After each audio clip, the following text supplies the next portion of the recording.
حضرت شقیق بلخی حج پہ جانے لگے، تیاری ہو گئی، قافلہ تیار ہو گیا، ہر طرف بلخ افغانستان کا شہر، لوگوں کو خبر ہو گئی کہ حضرت شقیق بھی جا رہے ہیں، بڑے لوگ تیار ہو گئے کہ شقیق بلخی کی معیت میں سنگت میں حج کریں گے۔ جب حج پہ روانگی کا دن آیا، حضرت شقیق بلخی نے معذرت کر دی کہ میری کچھ مجبوری بن گئی، میں نہیں جا سکتا۔ لوگ چل پڑے، تانا زنی ہونے لگی، چے میں گوئیاں ہونے لگی، طرح طرح کی باتیں، جتنے منہ اتنی باتیں ہونے لگی۔ کسی نے کہا کوئی سودا خرید لیا ہوگا، کسی نے کہا کاروبار میں پیسے انویسٹ کر دیے ہوں گے، کسی نے کہا توفیق نہیں ہے، اللہ کا گھر تو اللہ بلاوا دے تو بندہ جاتا ہے، اللہ نے بلایا ہی نہیں۔ طرح طرح کی باتیں ہونے لگی۔ حضرت شقیق بلخی تک ہر بات پہنچتی مسکرا دیتے۔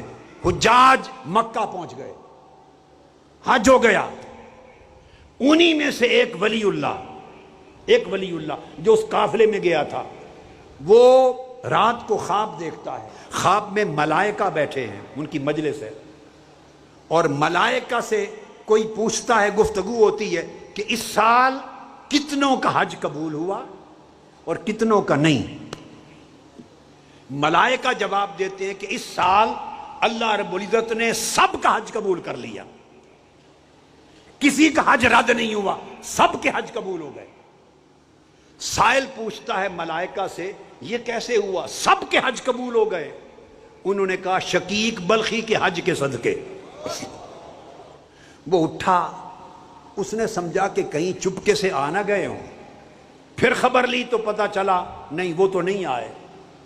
حیرت زدہ وہ اللہ کے ولی واپس جب بلخ پہنچے، سیدھا ان کے گھر کہ شقیق بلخی مبارک ہو، ہزاروں لاکھوں لوگوں کا حج آپ کے حج کے صدقے قبول ہو گیا، اور ہمیں علم ہے کہ آپ تو حج پر گئے ہی نہیں، یہ کیسے ہو گیا؟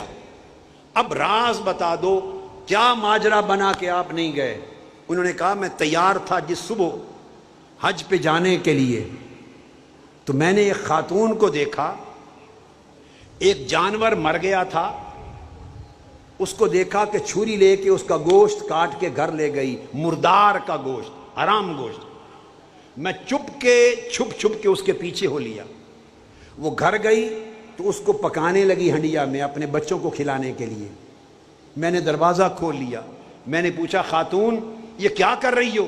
اس نے کہا آج 7 دن سے میرے بچے چھوٹے چھوٹے سارے گھر والے بھوکے ہیں، ہم فاقے میں ہیں، ہم اب سوائے مر جانے کے اور کوئی راستہ نہ تھا، تو ہم نے کہا اللہ معاف کر دے گا، تو میں یہ مردار کا گوشت لا رہی ہوں کہ ہم مریں یا جیئیں بچوں کو تو کچھ مل جائے۔ شقیق بلخی نے اپنے حج کا زاد سفر سارا خرچہ اس خاتون کو دے دیا کہ تو رزق حلال کھا، اللہ نے توفیق دی، حج بعد میں کر لوں گا۔ غریب پروری اور دوسرے کے لیے سخاوت کے عمل سے نہ صرف اپنا حج قبول ہوا بلکہ لاکھوں لوگوں کا حج مبرور ہو گیا۔ حضرات محترم، میرے بھائی، میری بیٹے، میری بہنیں، میری بیٹیاں، اس چیز کو ذہن میں رکھ لیں، اگر من صاف نہ ہو تو تن کے ذریعے انجام پانے والا کوئی عمل قبول نہیں ہوتا، تن کا ہر عمل رد ہو جاتا ہے اگر من صاف نہ ہو۔